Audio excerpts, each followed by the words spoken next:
Alright guys, Anthony here, Subaru Service. Got Justin's truck here, looks like an 04. I guess it has a long crank when it's cold. So what we're going to do right now is take off the oil filter housing and let's see if it's wet or dry, see what filter's under it. So we're kind of out in the, had to let it sit and get, there Ian's getting up there, he's got it. Shoot, it's all muddy. You don't grab the train pan. We just got fresh concrete poured here and we got mud there. So,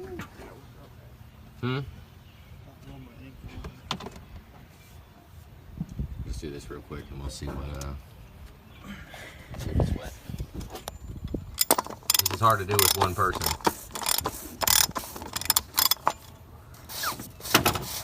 Nope, it looks wet. The threads are wet.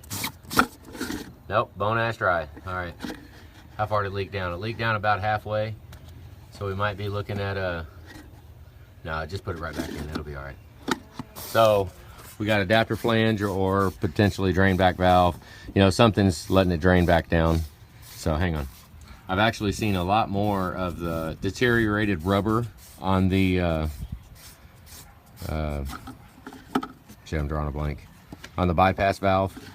I'm seeing a lot more of deteriorated rubber than I see of drain back valve actually being bad. Drain back valve is just a piece of plastic with a spring on it. We're going to pull the drain back valve out and see if it's got broken feet on it or if anything's broke. But we also could, hang on. All right, let's pull this out real quick. Which I'll show you here in a second when he gets it out.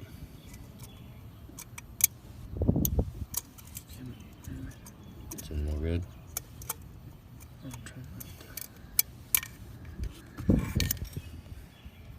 Okay, it does have a broken foot on it. One of the feet are broke. There should be 3 of them on there. Nope, it ain't gonna focus. See, there's only 2. But, all right, we'll put a different one in it. Right here. Go ahead and throw a new drain back valve in it. But it's those 2 pieces. Let me get it to focus. It's those 2 right there, that one and that one, that have, that's the bypass valve. They'll actually, there's rubber underneath it, and I've seen them deteriorate, get all cracked. Those will also leak. If you have to replace those 2, you can't buy them separately. They're actually, you have to replace the whole adapter flange that sits on top of the oil cooler housing, which you can buy the adapter flange and then just replace the drain back valves from inside of here. You can do that. It's kind of a pain in the butt, but you can. But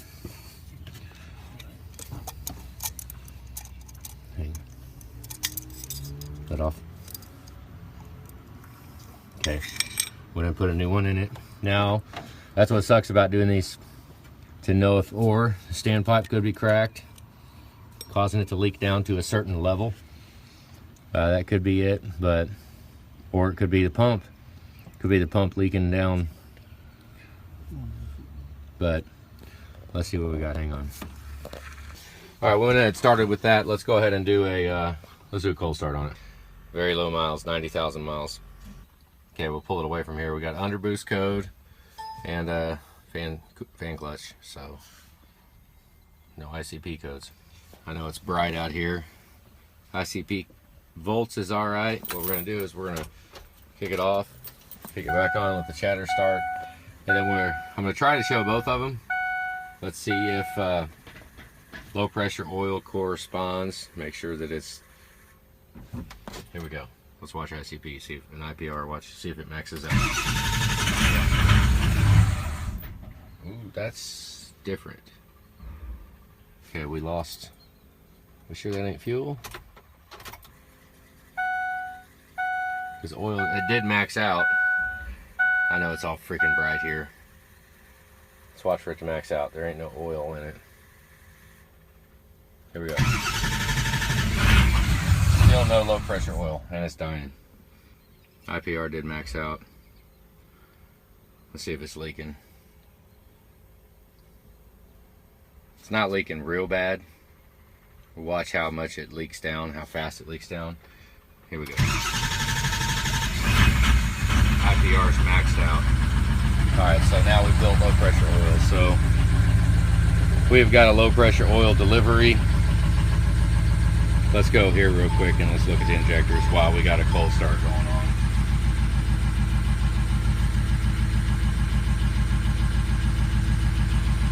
I know it's hard to see. Here he goes. Kick off compensation. Not too bad.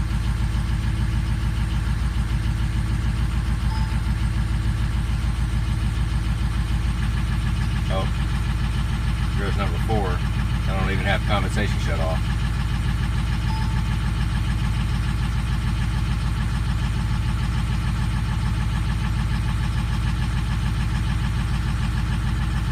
So number 4 is a little low. You can feel it, it's missing right now.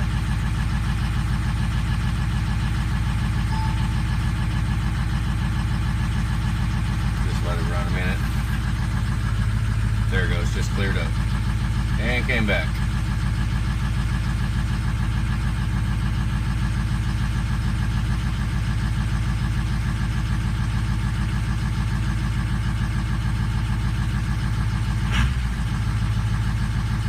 And number 4 is not looking so hot.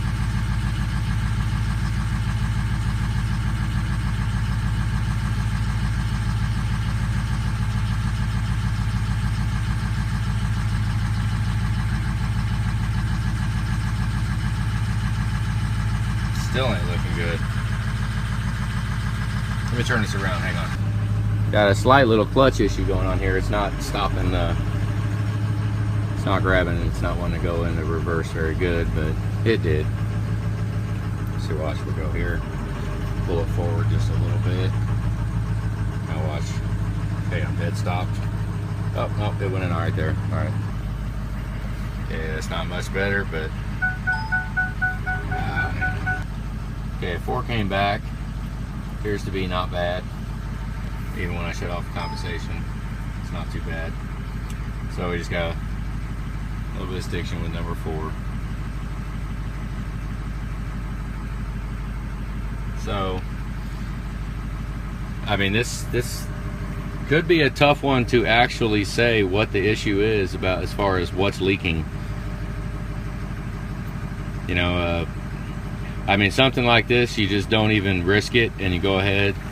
That's what I would do, is go ahead and put a standpipe on it. It's like 30 bucks, 35 bucks. The adapter flange is like a little shy of 200. Just replace them. And then it wouldn't be a bad deal to go ahead. I mean, it's a low mileage truck, but it's been, it's had the spring in it, low pressure regulator. Go ahead and put a new low pressure regulator in it. I mean, that's not very expensive. It's another like 30 bucks. That would bump, that would make sure basically everything on the low pressure delivery side. And then, you know, we just have to really hope that we don't have the pump leaking down. But I with where it was leaked at, because if you look at where the oil filter is, the opening for the oil filter is about that far up to actually feed the high pressure pump. So if it was a high pressure pump leaking down, it would only be leaked down about that far from the top of the filter. And instead we was about that far down underneath the opening for it. So, you know, I mean, it could be a pump leaking down and a cracked standpipe. Could be. But it, honestly, even with it leaking down inside of the oil filter housing, somewhere in there leaking down, the high pressure reservoir should stay full. So, you know, that's kind of a tough one there, because if the reservoir stays full, then it should fire up and there should be enough oil available to run it until the low pressure oil gets built back up. I don't know if you guys are following me. I mean, very well could be the pump leaking. That's what I'm getting at. It could be the pump leaking down and bleeding out the reservoir. And you can couple that onto other issues with the standpipe and the adapter flange, the bypass valve, all that stuff. You know, there could be quite a few things going on here, which is a tough one. I mean, we'll need to, the underboost is another one. E-brake's not staying on. So yeah, let's hang on just a second. Let's turn this up a little bit. Turn the RPMs up. Oh, wrong button. Here. We want to see that MGP go up quite a bit. Now let's.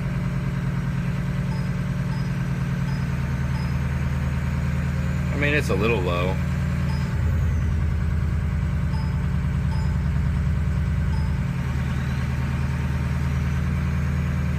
We'll just exercise the turbo a little bit at the cost of the actuator arm and the unison ring. See on the top number, 1.7. Go down, we'll open it. Go down to 0. Lock it. 1.8. We'll just do this a couple of times real quick. I don't want to do a lot of it, but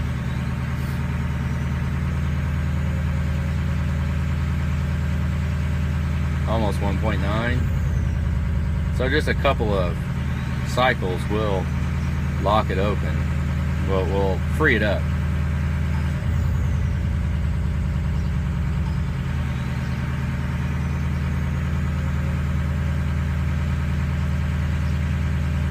We're almost at 2 now.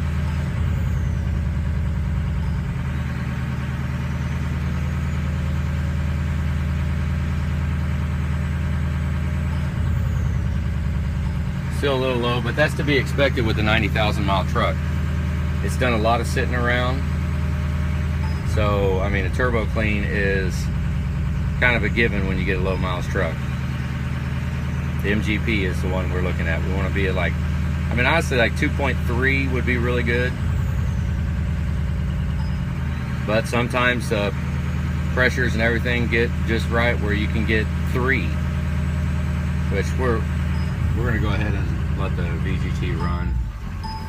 Turn this back down. Kind of got a big mess of stuff that it could be. Come on now.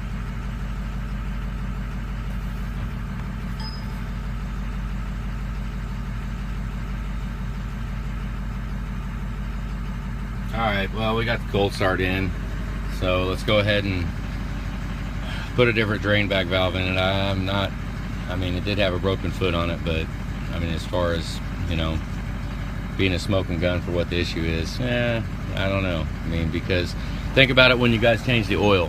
When you change the oil in this, you can take the filter out and it's completely dry. You put a filter in it, you put fresh oil in it, and it does not long crank. So if it does long crank, that really points towards something in the high pressure reservoir is bleeding off because the oil is not there. So the reservoir underneath the oil cooler should stay full all the time. So it's not far-fetched that it's a seal on the pump or the yellow O-ring on the bottom of the pump. I mean, anything, just letting it bleed down. And then you have to couple that with a not sealed up standpipe, because the standpipe, the opening on it, it's solid about that far up the filter. So it should be wet. Even if it is a pump leaking down, the reservoir should hold all of it in there all the way up to about that high up the pump, up the filter. So, you know, kind of a tough one. But I mean, you know, what sucks is it takes so long. You know, if you had all kinds of time, then a good test would be to take the oil cooler out and fill up the reservoir and let it sit and see if the reservoir physically empties itself out. Because if the reservoir empties itself out, then, you know, that would scream pump seal or the pump's letting it bleed out, which, all right guys, we can make a decision from here and go with how far we want to go. So figured I'd just show what we saw. All right, have a good day.